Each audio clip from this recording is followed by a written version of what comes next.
Hello, hello, hello. It's Knits for Sanity, and welcome to day 15 of my holiday celebration with Happy Mermaid Yarn and their advent calendar. I know I'm not posting this video at the same time today. I am not feeling very good. So some kind of bug has kind of taken me out a little bit, and so I'm struggling today. But it is still a holiday celebration, and I am still very excited to share day 15 with you. For today's holiday facts and tidbits, this will be the last day that I'm going to talk about A Christmas Carol.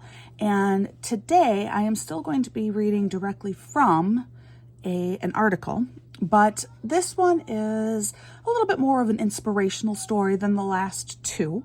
And it comes from an article from the Smithsonian that was published in 2018.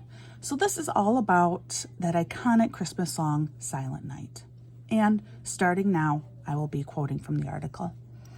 Silent Night is such an iconic Christmas song that it's hard to imagine it's not some ancient folk tune that wafted out of the mist one wintry night.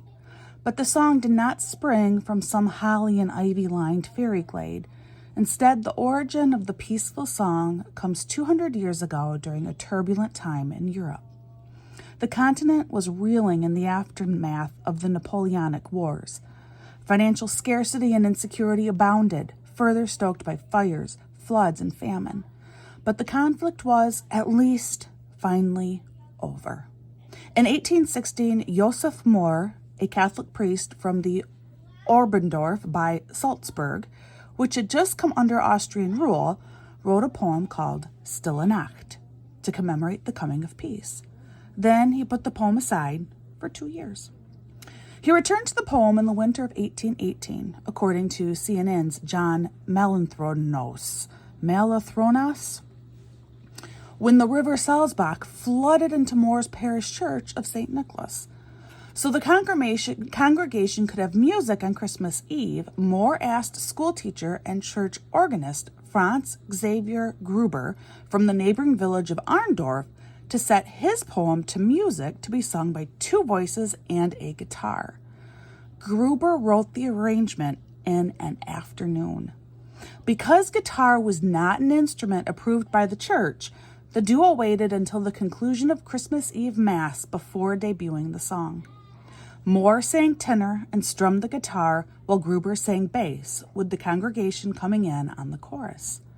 The song might have remained a one-night wonder, but when the organ repairman Karl Maracher arrived, he heard the song and took the sheet music back with him to Tyrol, an area known for its choirs. The choirs began singing the tune, and eventually it was translated and spread around Europe.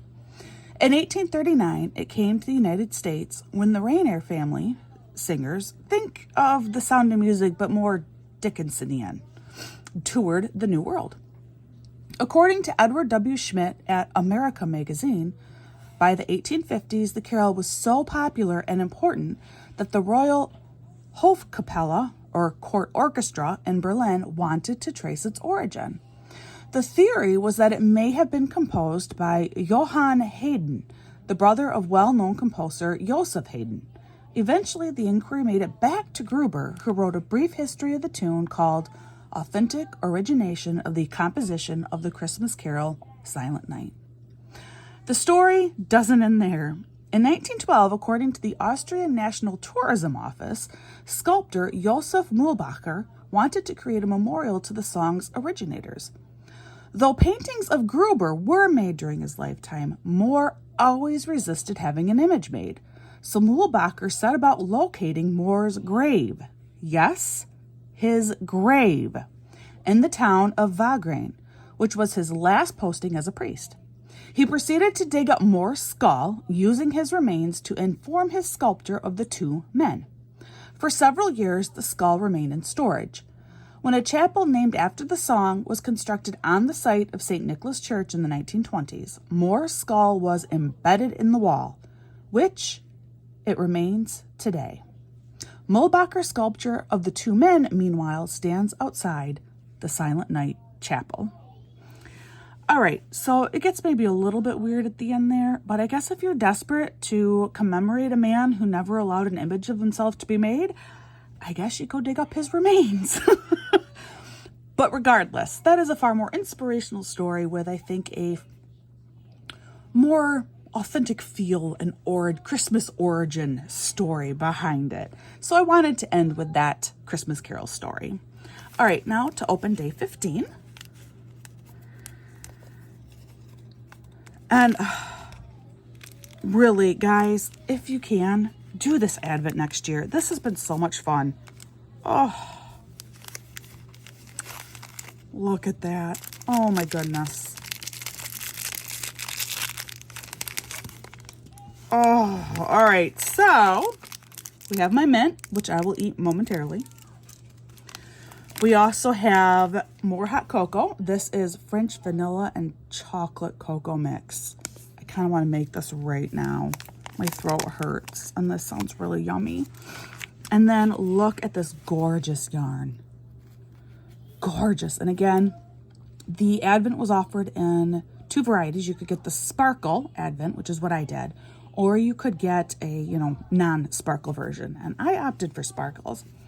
And if you're new, this is 75% merino, 20% nylon, 5% stellina. It's 87 yards, 20 grams, and it is a 2-ply fingering weight yarn. And they named this one Sleigh Ride. And I really think, especially with the silver sparkles in there, I kind of see that like the snow.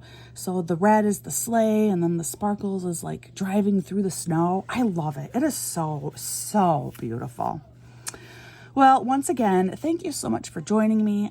I am sorry that this was posted late, and I'm going to be trying my best over the next few days to make sure that I still do get videos out promptly, but bear with me. I also have to try and heal too.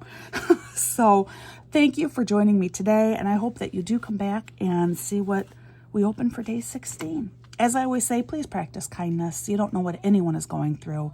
And I hope that you receive the same kind of kindness. I hope you're having a wonderful day, and I will see you again real soon.